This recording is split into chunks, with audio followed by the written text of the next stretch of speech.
Correction de l'exercice 3, éliminer le tartre. Donc dans cet exercice, on nous disait que dans les maisons, il peut y avoir des dépôts de tartre et que ces dépôts de tartre, ils sont constitués de carbonate de calcium de formule CaCO3. On avait des données avec la masse volumique de la solution commerciale de détartrant, la masse volumique du carbonate de calcium, des masses molaires, donc celle de HCl, donc de l'acide chlorhydrique, et puis la masse molaire de notre carbonate de calcium, et on nous donnait les aires de la surface totale d'un cylindre fermé. Première question, il faut déterminer la concentration en acide chlorhydrique d'un détartrant commercial.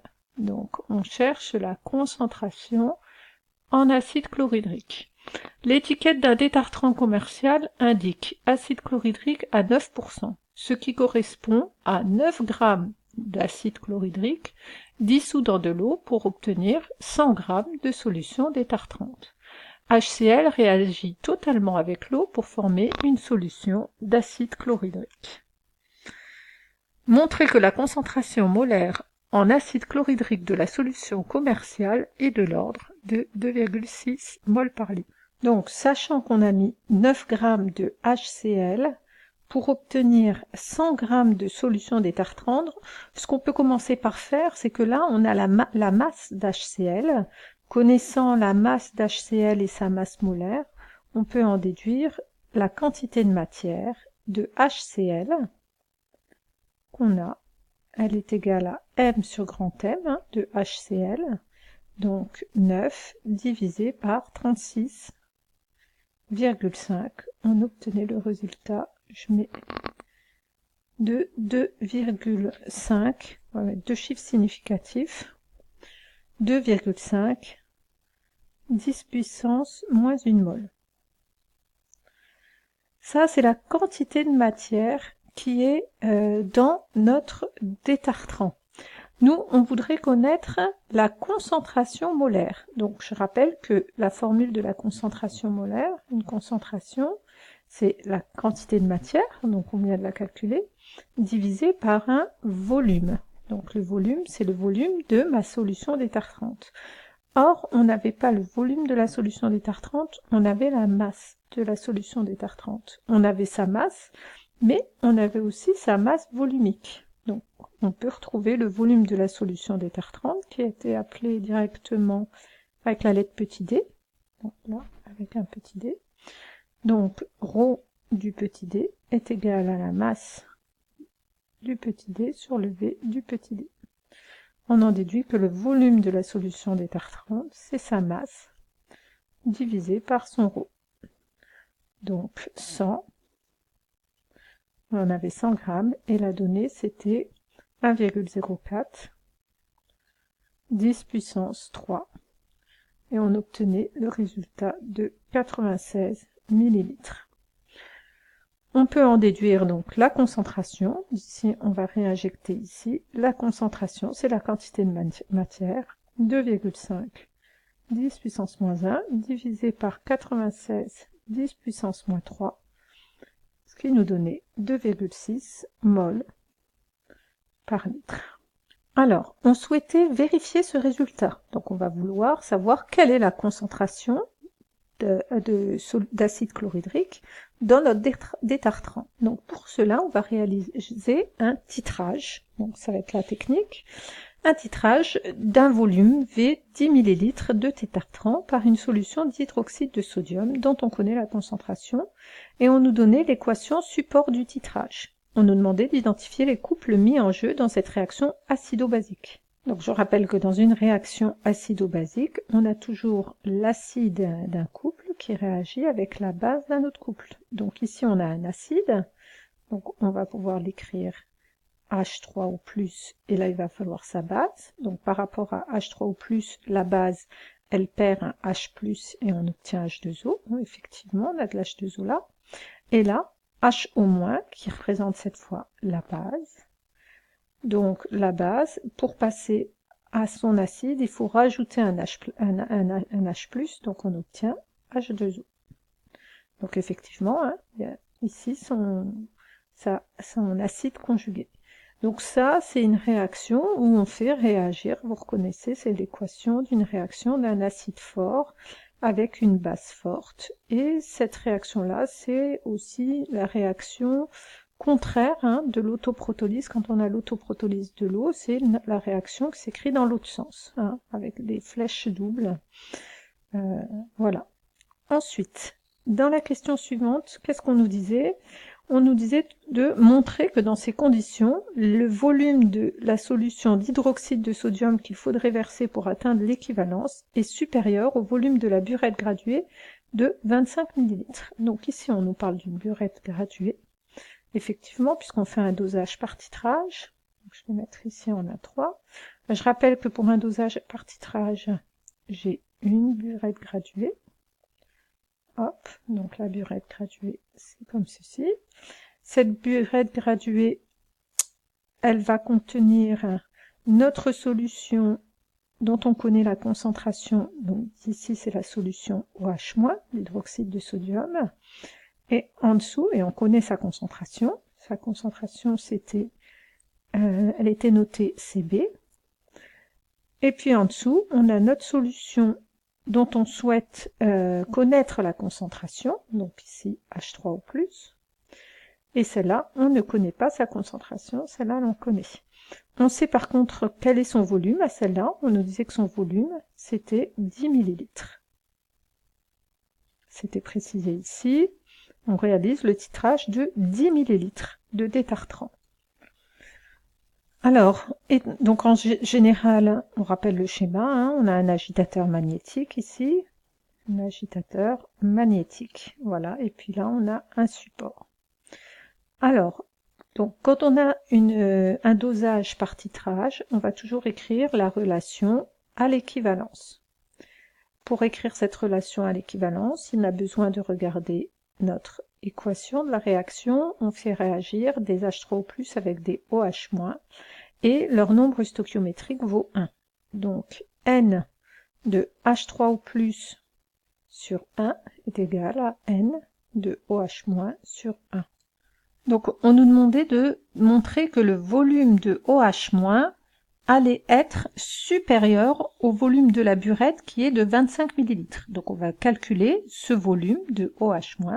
Donc je rappelle que N c'est égal à C fois V. Donc ici c'est la quantité de matière d'H3O+, c'est la concentration de H3O+, fois le volume de H3O+, qui est égal à la concentration de OH- fois le volume de OH-. Donc nous, ce qu'on cherche, c'est ce volume-là. Ça signifie que les autres données, on les a dans l'énoncé. La concentration d'H3O+, effectivement, il fallait montrer que la concentration en acide chlorhydrique est de 2,6 mol par litre. Donc on a sa concentration, l'acide chlorhydrique, c'est des ions H3O+, et Cl-. Donc quand on a trouvé la concentration, ça veut bien dire qu'il y a on avait trouvé 2,6 mol par litre, c'est-à-dire qu'il y a 2,6 mol par litre d'H3O+, ou 2,6 mol par litre de Cl-. Donc ici, on va remplacer par 2,6. Le volume d'H3O+, c'était 10 ml, fois 10 puissance moins 3. La concentration de OH-, elle était donnée dans l'énoncé, c'est une solution de Na+, OH- de concentration 1,0 10 puissance moins 1.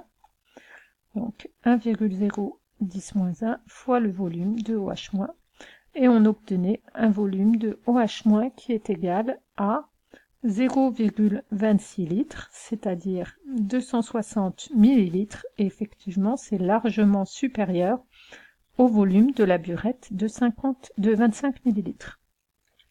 Alors justement, on vous disait que lors d'une activité expérimentale réalisée en classe, les élèves ont préparé une solution en diluant 20 fois le détartrant commercial. Donc voilà ce qu'ont fait les élèves. Et dans la question suivante, on vous disait comment les élèves ont résolu le problème soulevé à la question 1.3. Donc la question 1.3, c'est que le volume, il est beaucoup plus grand. Donc qu'est-ce qu'ils ont fait, les élèves? Ils l'ont dilué, justement, 20 fois. Donc quand ils ont dilué 20 fois, la solution, alors ici on va trouver un volume qui sera 20 fois plus faible. Donc la réponse de cette question-là, c'est qu'ils ont dilué 20 fois notre solution d'H3O+. ils ont dilué 20 fois la solution de détartrant qui contient les H3O+. On pouvait démontrer, on pouvait même retomber sur le volume qu'on obtenait en diluant 20 fois le volume à l'équivalence. En divisant la concentration par 20, on trouvait un volume de 13 ml. Ensuite, donc, les élèves ont trouvé donc le volume qu'ils devraient obtenir théoriquement, donc les 260 ml avant d'avoir dilué 20 fois, si c'est bien une concentration de 2,6 mol par litre comme indiqué sur l'étiquette. Donc on nous dit qu'ils ont dilué 20 fois et cette fois ils veulent vérifier la concentration expérimentalement. Donc c'est ce qu'il faut faire, il faut trouver cette fois la concentration molaire en ion OH3+, qu'ils ont trouvé donc dans la solution liée à l'expérimentation. Donc ils ont fait un dosage par conductimétrie, donc sur le dosage, qu'est-ce qu'on lit? On va lire le volume à l'équivalence. Donc à l'équivalence, c'est pour la question 1,5. NOH- est égal à NH3O+, car les nombres stoichiométriques c'est toujours 1. Donc, la concentration d'H3O+, on la connaît, c'est toujours 1,0 10 puissance moins 1. Le volume, cette fois, H3O+, c'est ce qui est descendu de la burette, donc c'est le fameux volume de l'équivalence. On lisait par lecture graphique, on obtenait à peu près 12 10 puissance moins 3. La concentration d'H3O+, c'est celle qu'on cherche, et le volume qu'ils ont mis dans le bécher en dessous, c'est toujours le même, c'est 10 10 puissance moins 3. 10 10 puissance moins 3, on obtenait une concentration d'H3O+, qui est égale à 0,12 mol par litre. Alors on va dire qu'il y a une différence avec les 2,6 mol qu'on avait obtenus, mais là c'est la concentration de la solution après qu'il l'ait dilué 20 fois. Donc quand la solution est diluée 20 fois, voici sa concentration. Donc on va retrouver la vraie concentration avant la dilution. Donc, au contraire, là, elle a été diluée 20 fois, donc la concentration, elle est 20 fois plus faible. Pour revenir à notre concentration de départ, on va au contraire la multiplier par 20, multiplier par 0,12 mol par litre, et on obtenait donc 2,4 mol par litre, ce qui est conforme à ce qui était donné au niveau de l'étiquette, qui nous montrait qu'on devait avoir une quantité de matière de 2,6 mol par litre. Alors, dans cette partie-là, la partie 2, on nous disait que l'acide chlorhydrique va justement agir avec le tartre selon cette équation-là. Et nous, ce qu'on souhaite, c'est détartrer le tambour d'un lave-linge qui est recouvert d'à peu près 10 micromètres de calcaire. Donc celui-là, on connaît son épaisseur. Il y a une épaisseur de 10 micromètres. Première question, on vous demandait d'estimer le volume total de tartre qui est déposé sur la surface extérieure du tambour. Donc ce tambour, il a une forme cylindrique et partout au niveau de ce cylindre, on a une petite épaisseur de 10 micromètres. Et il faut calculer ce que ça représente en volume. Le volume, ce sera égal à quoi? Ce sera justement égal à cette épaisseur sur toute la surface de notre tambour. Alors justement, la formule de la surface, elle était rappelée. Remplaçant par les valeurs, on avait 10 micromètres, donc 10, 10 moins 6, multiplié par 2pi, le rayon du tambour, ça nous donnait 0,4 mètres au carré, et pareil, la hauteur du tambour, c'était aussi 0,4 mètres, ce qui nous donnait une valeur de 2,0 10 puissance moins 5 mètres au cube, c'est un volume. On nous demandait si le flacon était-il suffisant pour détartrer totalement le tambour. Donc, ce qu'il faut, c'est que tous les CaCO3 réagissent justement pour disparaître, ne plus être sur le tambour. Donc, on doit avoir une quantité de H3O+ suffisante. Donc, en regardant les nombres stoichiométriques, on voit que le N de H3O+ sur 2, puisqu'on a la valeur 2, doit être plus grand que le N de CaCO3 sur 1. Donc voilà la relation que ça doit satisfaire. On va calculer les deux quantités de matière. N d'H3O+, ce sera la concentration d'H3O+, multipliée par le volume. Donc sa concentration, on l'a calculée depuis le début, c'est 2,6. Et le volume, c'est le volume d'un flacon. Et le flacon, on nous disait qu'il faisait 750 ml, donc 0,75 litres. On obtient 0,8 mol. Donc on l'avait, NH3O+ sur 2 égale à 0,9. Et N de CaCO3, c'est égal à M sur grand M. M, on l'avait avec la masse volumique, et en remplaçant par les valeurs, on obtient 0,53. Donc la relation là est vérifiée, donc c'est suffisant.